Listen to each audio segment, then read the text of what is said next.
செம்மையாக இருக்குது.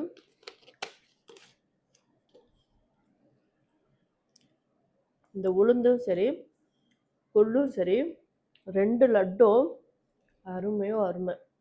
நிஜமாக சொல்கிறேன், உங்கள் குழந்தைங்களுக்கு ஸ்கூல் டப்பாவில் இதில் ஒரு லட்டு இது ஒரு லட்டு எடுத்து ஸ்நாக்ஸாக வைங்க. நல்லா குழந்தைங்க ஆரோக்கியமாக வளர்க்க பாருங்கள். ஹெல்த்தியாக இந்த மாதிரி ஃபுட்டு கொடுங்க. இன்னுமே அவங்க கொடுத்துருக்காங்க மில்லட் பொங்கல் அது இதுன்ட்டு. கண்டிப்பாக நான் அதை சமைச்சு சாப்பிட்டு பார்த்தா அதோட ரிவ்யூ நான் இன்னொன்று போஸ்ட்டாக கொடுக்குறேன். 2 laddu super duper. Thank you so much. எனக்கு ரொம்ப பிடிக்கும் இந்த மாதிரி லட்டு எல்லாம் ஹெல்த்தியாக சாப்பிட்றது. யார் சாப்பிட்றாங்களோ இல்லையோ, நான் கண்டிப்பாக சாப்பிடுவேன். ஃப்ரீ ஆர்டரும் பண்ணுவேன் உங்ககிட்ட. அவ்வளோ பிரமாதமாக இருக்குது உங்கள் லட்டு.